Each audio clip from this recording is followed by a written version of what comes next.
tax deduction cap goes away on January 1st of next year. The voters are smart enough to know that this whole effort is phony because Republicans imposed the cap in the first place and are doing nothing but tinkering around at the edges as opposed to allowing the cap to disappear, which will happen if nothing is done.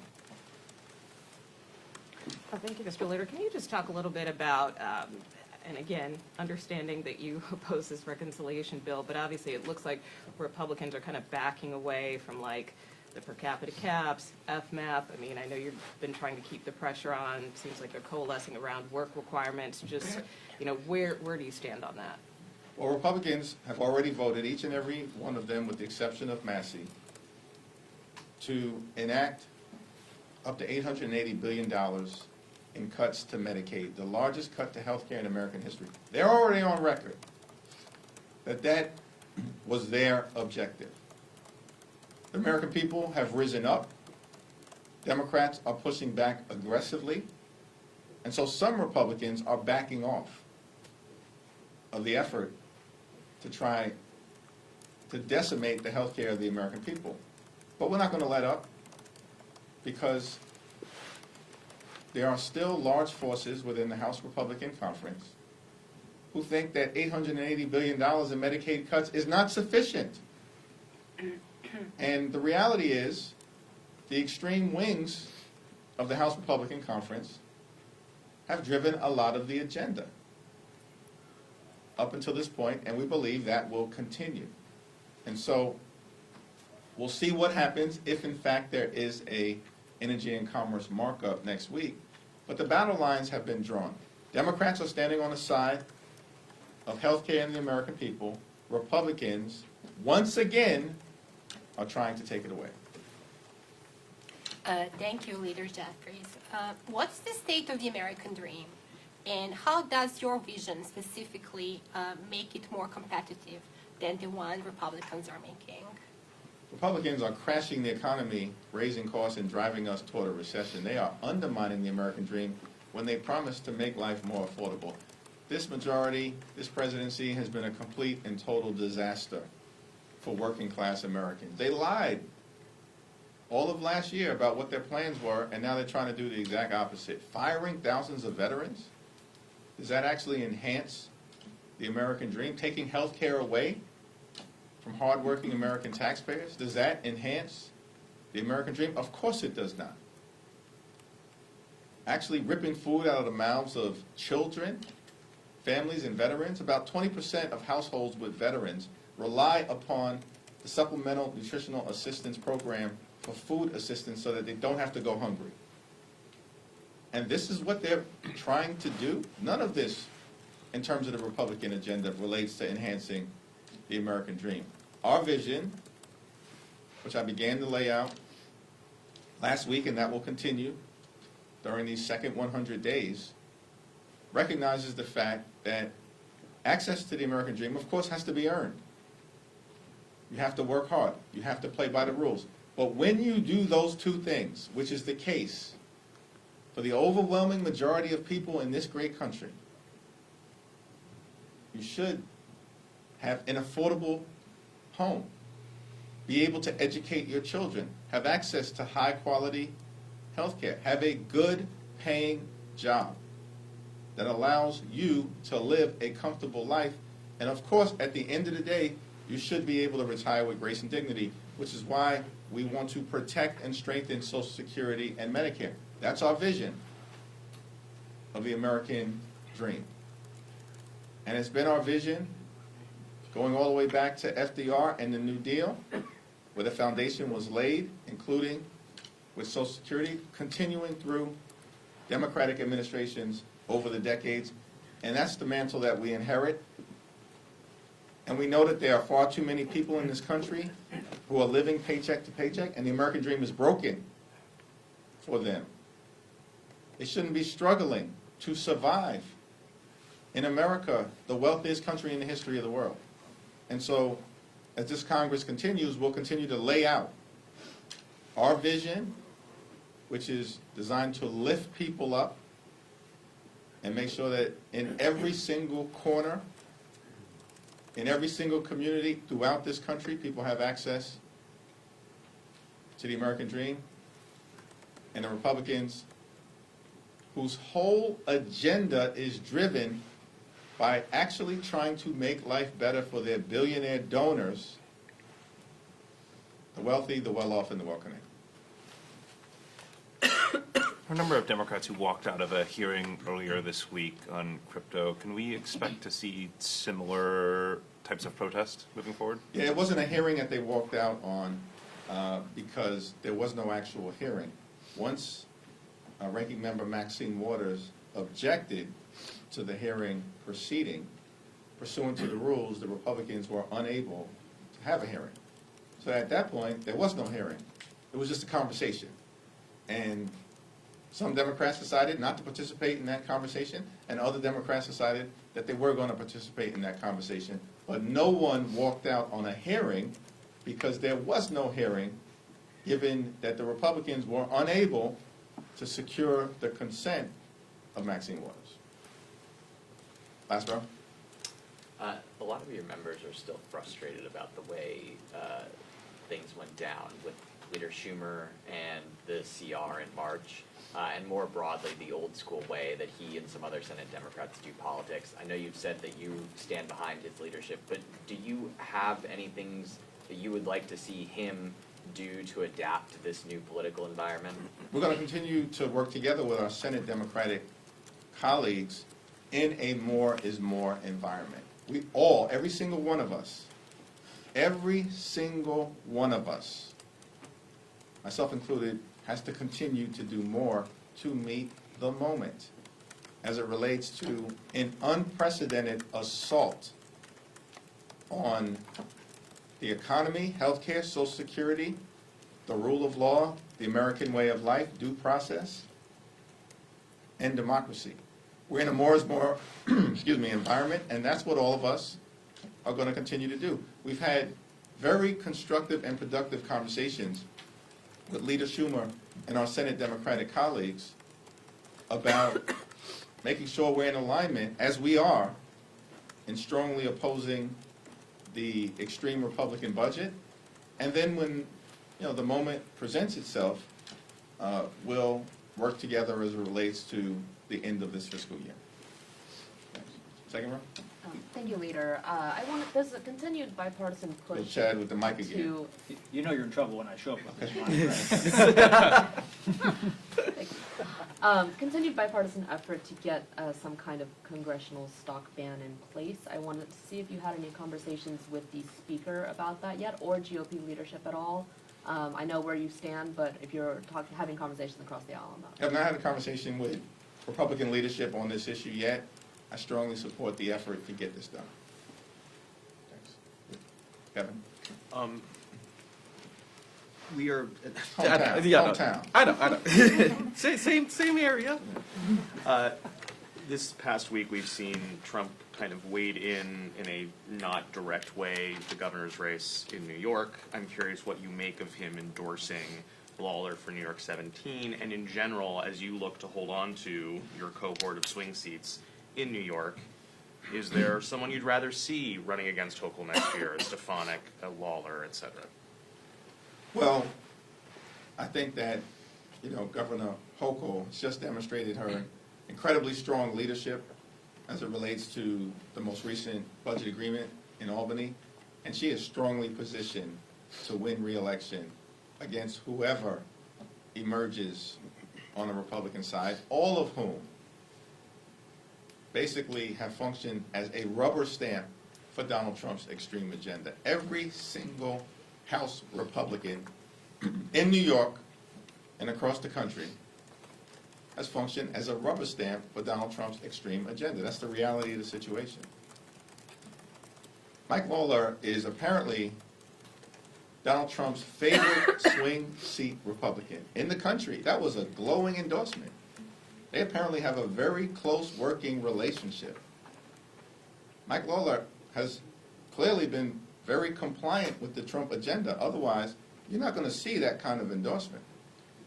So it's going to be a very interesting thing for Representative Lawler to have to explain to the people that he represents in New York's 17th congressional district why he has such a close relationship with someone who I can guarantee you, meaning Donald Trump, is deeply underwater in terms of favorability in Westchester and in Rockland. Stay on this side, okay. I appreciate it. Thank you, Leader Jeffries. So the Senate is voting on a resolution that repeals a Biden administration policy. It allowed schools and libraries to lend Wi-Fi hotspots to students. Senator Cruz says that the FCC's rule is illegal, raises taxes, and puts kids at risk due to a lack of limits on their broadband. Now, there is a version of this that was introduced in the House. I want to get your thoughts on it. Should the House take something like this up? And I want to know where you stand on keeping access versus those concerns, because a lot of schools in New York actually utilize this kind of program. Well, we obviously want to maximize access to the internet and high-speed internet in particular in this information age that we're living in. And so, from my standpoint, we would closely scrutinize anything that's being done that would actually limit access to public school children across America, particularly in urban America and in rural America and in small town America, which have been struggling in terms of access to high-speed internet. And that's why Democrats under the leadership of President Biden and Vice President Harris were aggressively leaning into this area. Again, I just don't understand, like, why are Republicans doing these things that clearly hurt the American people? They're going to have to explain themselves. They're running away from town hall meetings. Democrats continue to run toward town hall meetings. What are you afraid of? Why are you afraid of the American people? I think the answer is because they are actively doing things to hurt the American people. And this may be another example of it. Will you push against that? Speaker Johnson brings it up. Well, I've got to take a look at what actually comes to the House floor, and I'm unfamiliar with the provision in the Senate, but conceptually, I've got a problem with it. If the result is to limit access or reduce access to Wi-Fi, broadband access, or high-speed internet. Thank you, Mr. Leader. Obviously, House Democrats have spent a lot of time pushing back against these proposed Medicaid and SNAP cuts, but the budget resolution also includes up to $330 billion in cuts from the Educational Workforce Department. They put out their legislation that cuts, that targets student aid and loan programs. On top of that, President Trump issued his FY26 budget that calls for 15% cuts to the department while adding $60 million for new charter schools. First, I want to know, do you think that that's part of the administration's push to continue to try to privatize education? And as appropriation season picks up, how will House Democrats speak to the American people about how their taxpayer dollars should be invested in the public education of America's children? Yeah, the Trump budget is dead on arrival. It's not happening, which leads to the question, why would you put forward such a reckless budget that you know House Democrats and Senate Democrats are going to strongly oppose? It's going nowhere. When we are in the middle of a reconciliation fight where you are already trying to do extreme things that hurt the health, the safety, the education, and the well-being of the American people. Our view, consistent with what the great Frederick Douglass once said, is that it is easier to build strong children than it is to repair broken men or broken women. And if you invest in a high-quality education at the front end, everyone in America benefits from investing in our public schools. That's what we should be doing. The reckless Republican budget, of course, includes cuts to health care that are devastating, cuts to food assistance that are devastating, cuts to housing that are devastating, and cuts to education that are devastating. There are numerous reasons to oppose the reckless Republican budget, and certainly the attack on public education is one of those reasons. Thank you, Leader. A poll released earlier this week found that 75% of Democrats support extending Trump's 2017 tax cuts. And House Democrats, however, have said that they have suggested that they will oppose a tax cut extension in the Republicans' budget package. Does this seem out of step with voters? Why do House Democrats kind of appear like maybe they're not in line with voters on this issue? A little confused by that question. The overwhelming majority of Democratic voters and the overwhelming majority of Americans strongly oppose the devastating cuts to health care, the largest cut to Medicaid in American history. They want us to protect their health care. They want us to protect nutritional assistance for children, veterans, and families. And they don't want to provide massive tax breaks to MAGA billionaire donors like Elon Musk. Democrats in the House are very clear. We support making sure that the tax code is fair to everyday Americans, working class Americans and middle class Americans. And we, of course, would support making sure that everyday Americans don't pay a dime in additional taxes. That is our position. That's very clear. And the notion that Democratic voters actually support massive tax cuts for people like Elon Musk, of course that is not the case. So I'm unfamiliar with the poll that you're talking about, but very confident that we are in alignment in the positions that we are taking in opposition to this GOP tax scam, that the voters are with us. Last question. Yes, sir. You just discussed all kinds of cuts, but what about eliminating funding for arts and the humanities? Is there anything that your caucus can do to oppose this? Well, I think when we invest in children, of course, we want to make sure that we invest in reading, writing, and arithmetic, that we provide them with the ability to master science and technology and have the tools so that they can survive in the innovation economy. But part of a holistic education also involves exposure to art and culture and music.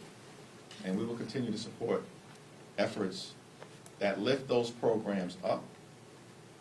And of course, there's a role to play for those programs in every single community. Very popular in rural America, in small town America, in suburban America, and in urban America as well.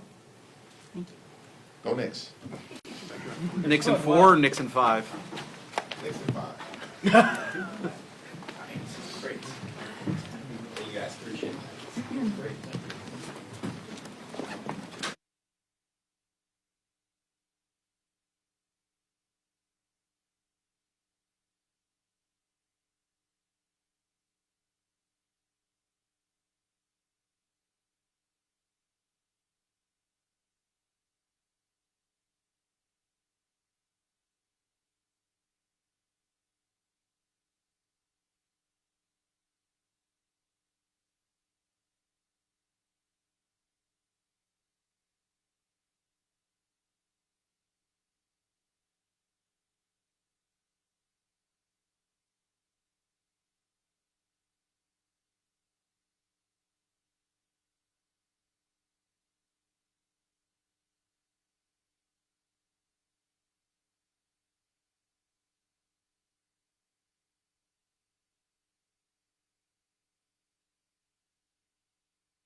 Including, of course, the EU, with whom we have a really important meeting just a week on Monday, making deals that will benefit working people. And in recent years, an idea has taken hold that you somehow show your strength by rejecting your allies, that you shut the door, put the phone down, storm off. I've had plenty of people urging me to do that, rather than stay in the room and fight for the interests of our country. And I want to be absolutely crystal clear, that is not how this government operates. It's never how we will operate. We don't storm off. We stay in the room and we negotiate and we work for our country with the national interest at the foremost of our mind. Because the other way of working doesn't deliver the benefits that working people need. So I also want to be clear, this is just the start. With the deal we've done today, we can say jobs saved, jobs won, not job done, because we're more ambitious for what the UK and the US can do together. So we're hammering out further details to reduce barriers to trade with the United States across the board. We have £1.5 trillion invested in each other's economy, creating 2.5 million jobs across both countries. There are so many areas where I think we can do even more than that and put pounds in the pockets of working people across the United Kingdom. As the two biggest services exporters in the world, we will bring down barriers, creating jobs in our thriving sectors, in Leeds, in Manchester, London, Birmingham. As the only two Western nations with trillion-dollar tech sectors, will go further to deepen the partnership in new technologies to shape the innovations for the next century together and create the jobs of the future. Because look, our history shows what we can achieve when we work together. And what timing for this deal, that we've agreed this deal on VE Day. 80 years ago today, Churchill was addressing the nation at the end of the Second World War, victory in Europe. And we were standing in the United Kingdom with the United States on defence and security. And for 80 years we've been the closest of partners. And today we've added to that trade and the economy in a special relationship between us, defined by peace and economic prosperity. So it's fitting today that we renew the bond on the 80th anniversary of the year. I'm going to take some questions in a minute, but I do want to spend some time with you because I know how important this is for you, all of your work colleagues here, all of your families, who I know will have been worried about what is going to happen. Of course they're worried, they're proud of what you do, worried about what might have happened, but not just you and your families, but your communities, and all the other jobs that depend on the work that you do here. We're iconic, we're proud of what we do, but I promised you we would do whatever we need to do to get to a position where we can ensure that your brilliant work continues and thrives in the future. I meant that as a promise made and a promise I always intended to deliver to you. I'm trying to catch everybody's eyes because, as I say, in politics what matters is who are you thinking about, who have you got in your mind's eye when you're having those conversations, whether it's President Trump just now, or last night, halfway through the afternoon, or whether it's the teams negotiating as they've been over weeks and days. So thank you here for being with me today. I will try to talk to you some more in a minute, but please, through you, if I can extend that to all of your colleagues here. I know they'll be on different shifts, but I hope this will give them the well-earned boost that they absolutely deserve. I will now take questions from the media. I've got a list here. I think, Chris, I've got you first. Thank you, Prime Minister. Chris Mason, BBC News. Prime Minister, this is a... You just a little bit louder. Yeah, sure.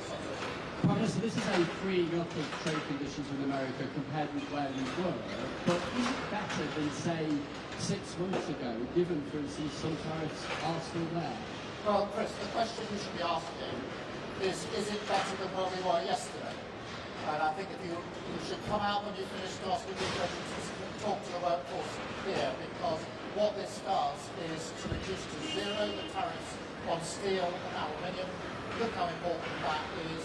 Reduces massively from 27.5% to 10% the tariffs on the cars that we export. So important to JLR, actually to the sector generally, but JLR in particular, who sell so many cars into the American market, proudly do that. But of course, it also includes pharmaceuticals, some really important measures. Obviously, we don't have tariffs yet, but we've got within the deal significantly preferential treatment, whatever happens in the future. So this is hugely important for our pharmaceutical sector as well. In addition to to that, we said we had red lines on standards, particularly in agriculture. We've kept to those standards. The SBS red line is a red line that's written into the agreement.